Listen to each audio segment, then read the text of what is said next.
Hello everyone, welcome back to our Python programming course. In the previous lecture, we learned about file handling. We saw how to create files, read data, write information, append new content, and work with text files. Today we are going to learn a very important topic, which is exceptional handling. Every programmer makes mistakes while writing code. Sometimes user also enter incorrect input. If these situations are not handled properly, the program crashes. Exception handling helps us prevent programs from crashing unexpectedly and allow us to display meaningful error messages instead. Let's begin. So now you will be wondering, what is an exception? An exception is an error that occurs while the program is running. For example, I'll show you and make a program here. 5 and b is, for example, 0, and if I am gonna print a divided by b, what is this? This is division by 0. So Python will give us an error which is zero division error, division by 0, which is not possible in Python, and Python just simply throws us an error. So this is called an exception, the error you have seen here. And now if I say I have a list here, a random list I am generating here, and if I print out of index, I'll make it like this. Now let's suppose I say I choose out of index range, it will comment it down here. Now it will give list index out of range, which is index error. Also, if I make any other error, for example in input I put strings into an integer input, it will also throw me a value error. So you have understood what error I want to say. So why we use exceptional handling here? Without exceptional handling, the program crashes, as you already have seen here. The program crashes if we do some mistakes. So with exception handling, the program continues running. This creates a better user experience. Now I'll proceed to try and accept, which are most important two keywords in exceptional handling, which is try and accept. Now syntax of try and accept is just try and you write statement here. Also for accept,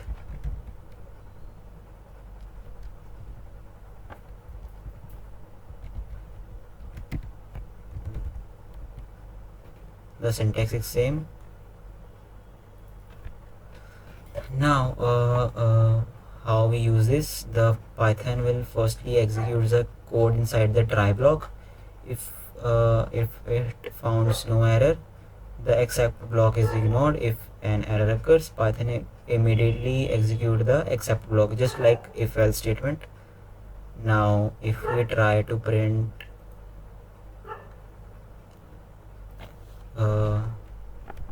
I print the same 0 division, if I divide 5 by 0, it will give me a runtime error.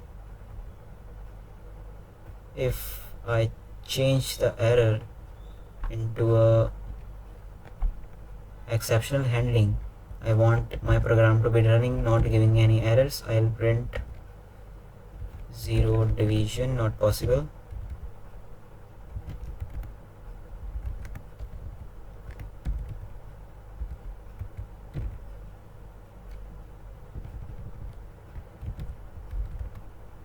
Now if I run it,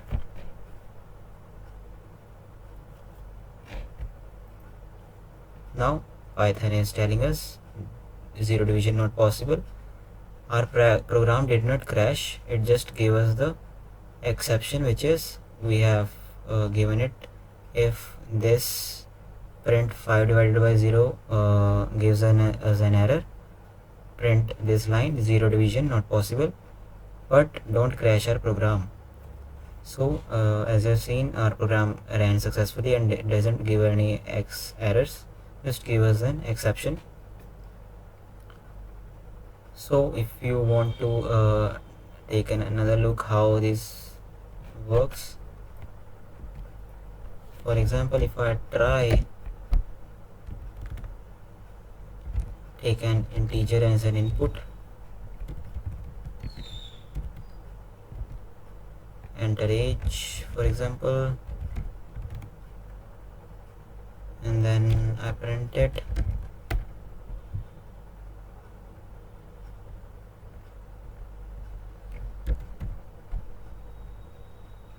which is obviously going to work, but I'm giving an exception.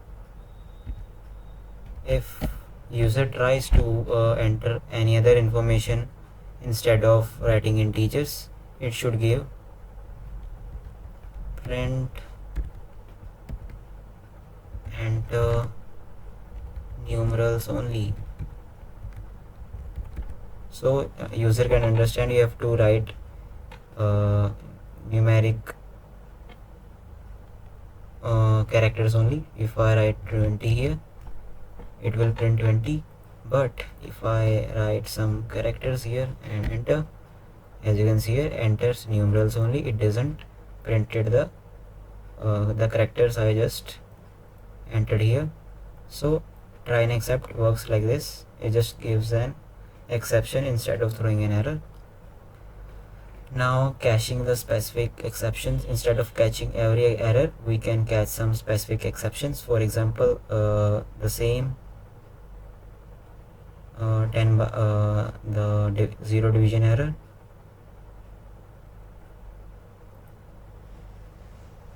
just like this here. For example, if I try to do 5 by 0, which is 0 division error, I can make an exception just for 0 division error.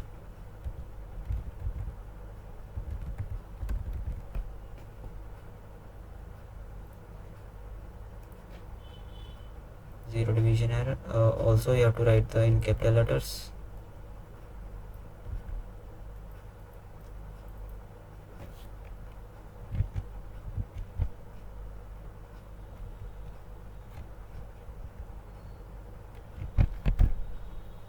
Now if I run it, zero division not possible. It just works exactly like this.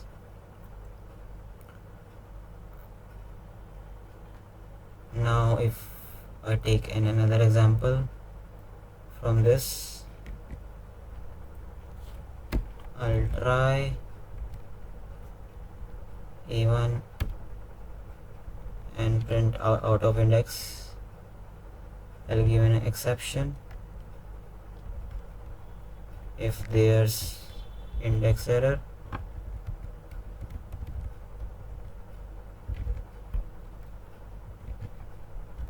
Print out of index. If I run it, as you can see here, out of index. So we can just target by writing the error here in the exception block. Now using multiple exceptions, which can be described as one program which can handle multiple errors. For example,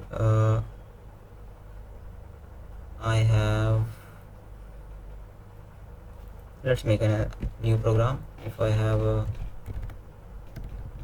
try block and then I give a integer input,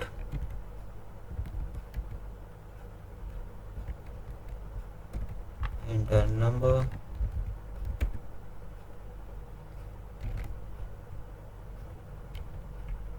and then I try to print it by any number, for example 5 and A, and then I want the user to be enter the only possible values. I want exception of zero division error. If zero division error occurs, Python should print not divisible by 0,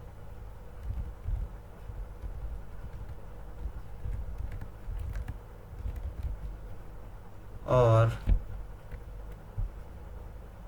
user enters something else except value error, it should print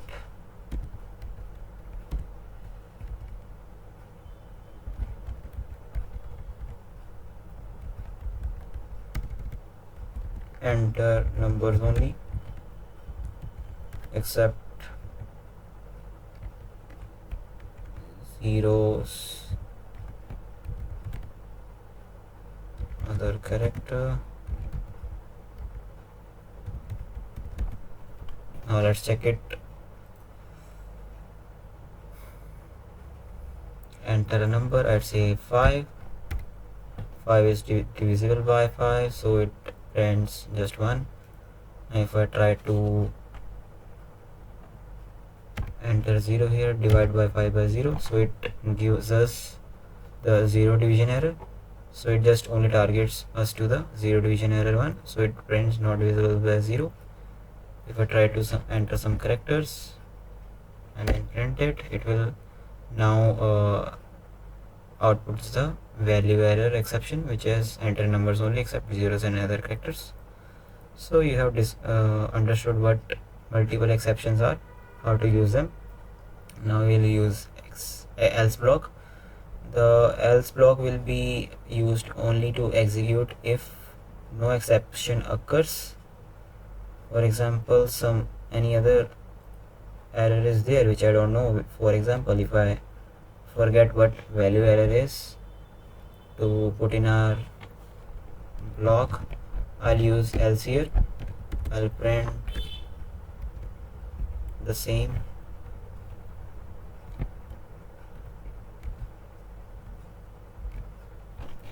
Let's check it's if usable or not.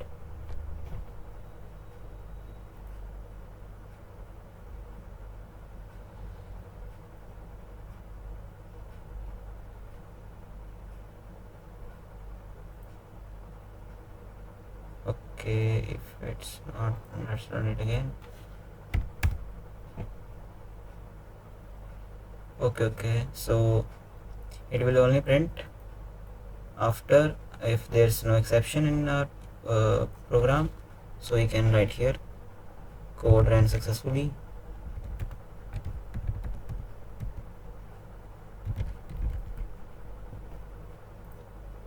enter a number 5, 1 code ran successfully. If there's value error here, it can also detect, enter this. So else can be basically used if there are no exceptions, it will run. If errors are there, it will not run.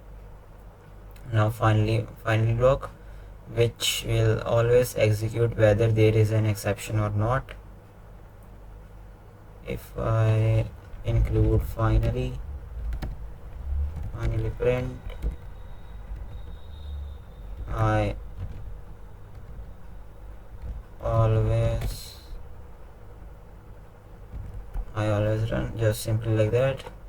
Enter a number, I'll add invalid characters, value error is there, and finally is also running here. I always run. Let's check with the valid characters. Okay, code run successfully and always run. So finally is used will be executed whether there is an exception or not. Now some real life world examples. Let's make an ATM. How an ATM works. For example, there's an balance in your account. For example, 1 lakh rupees. Now we'll try and make some try and accept likewise I want to deduct cash out some cash from the ATM machine. I'll firstly use input function, enter amount to withdrawal.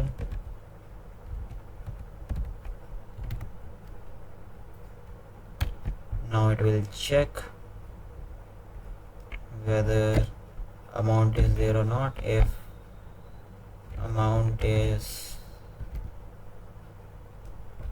greater than balance, it should throw us an insufficient balance error. Print insufficient balance. Add money first.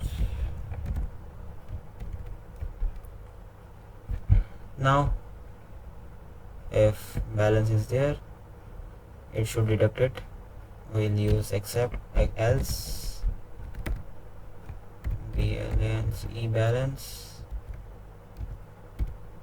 equals to amount, deduct from the amount.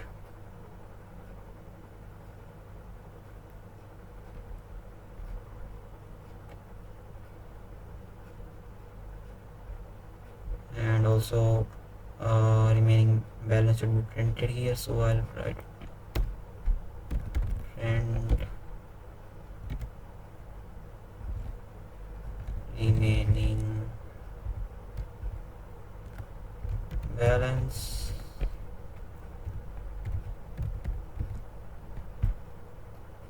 So here comes our balance here. We'll also add exception which is value error, which will be enter valid characters. Now we'll run it. Enter amount to withdrawal. I want to withdraw 5 lakh rupees. 1 2 3 4 5. Let's say insufficient balance. Add money first. Code exited. Now if I want to withdraw just 1000 rupees, I do this. Okay, now our program is running perfectly. Remaining balance. We should also add finally here, or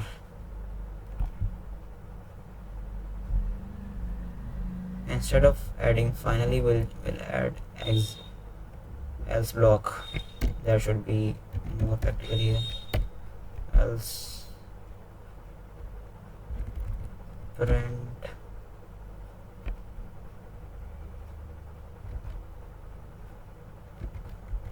amount withdrawal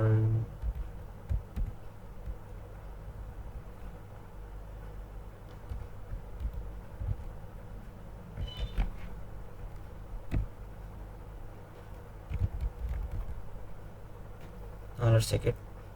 Amount 1000, remaining balance, amount withdrawal 1000 rupees. Also add finally else also here for dispensing cash. I'm just making the code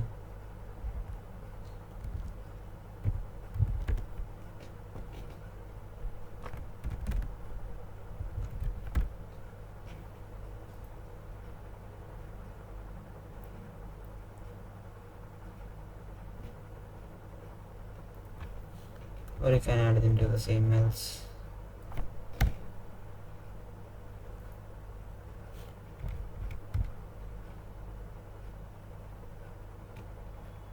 So this is our just code. You have made your first ATM withdrawing program.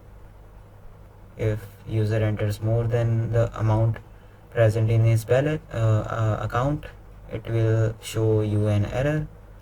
that insufficient balance. If it's there, it will dispense your cash and also show you the remaining balance in your account. Update it also.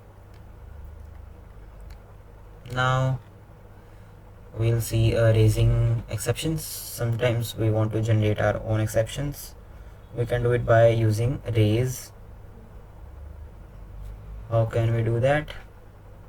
For example, we have an voting criteria. For example, if I enter age,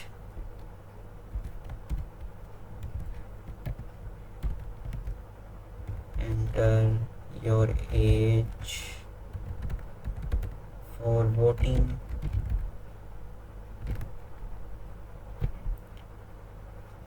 Now we'll add some conditions. If age is less than 18, raise exception.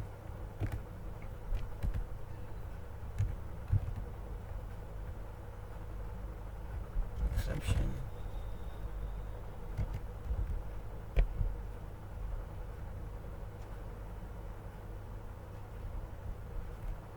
You must be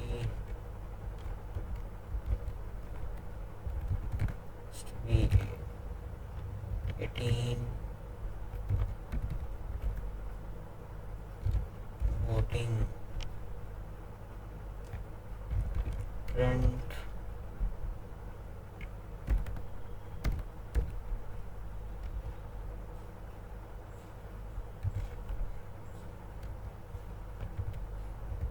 valid age for voting. Now let's check if our program is working. Enter your age for voting. I am 18. Valid age for voting. If I am less than 18, let's say 5, I want to vote. I can't be voting here. Exception has been raised that you must be 18 before voting. Now this was the custom exception. Now some common built-in exception we will discuss, which are zero division error, value error, index error we have seen, but also there are key errors, type errors, name errors, file not found error, and import error. You don't need to memorize all of them. With practice you will naturally remember the common ones, which we have already discussed today, 3 of them, which are mostly used. Now I want to give you an homework today, which will be making a calculator. How can we make that? Let's discuss that. Firstly, make a try and except block. In try block, make 2 inputs, float or integer, whatever you want, then print them with their addition, subtraction, multiplication, and addition. If in except block is the zero division error occurs, likewise you have divided any number with 0, it will give zero division error. So you should your code should throw an exception of the zero division error. If not, if there is a value error, you have entered any characters in your values while typing, it should give you a value error. So exception should be there of value error, which will print any invalid input. Now before concluding our today's lecture, we will see some common beginners mistakes. Now mistake number 1 will be using only exception, although it's valid, but it's better to catch specific exceptions whenever possible. Now mistake number 2 will be writing risky code outside the try block. If you write any input, let's say in the global scope, and you then print the zero division error into the try block, it will be sometimes throwing you an imaginary errors. So try to include the specific code into a try block. Now mistake number 3 will be ignoring the exceptions completely. Never leave errors without meaningful messages. It will, if you leave your messages. It will help the user understand what went wrong in your code. Now mistake number 4 will be forgetting the finally, which always executes whether your program throws an error or not. Now let's summarize today's lecture. Today we have done the what is an exception, why exception handling is important. We have did the try and except, handling specific exceptions, multiple exception blocks, else, finally, raise. We have done custom exceptions, common built-in examples, some common beginners mistake, and I have given you today homework of making a calculator. Now exception handling is one of the most important skills for writing reliable software. Instead of allowing programs to crash, we can detect errors, display meaningful messages, and continue execution smoothly. In our next lecture, we'll learn about object-oriented programming in Python. We'll begin with classes, object, constructor, and methods, the foundation of modern Python programming. Now, I'll end this today's lecture. Thank you for watching. Practice all the handling different exceptions such as value error, zero division error, and file not found error, and try improving your early projects by adding exception handling. I'll see you in the next lecture. Thank you for watching. Peace out.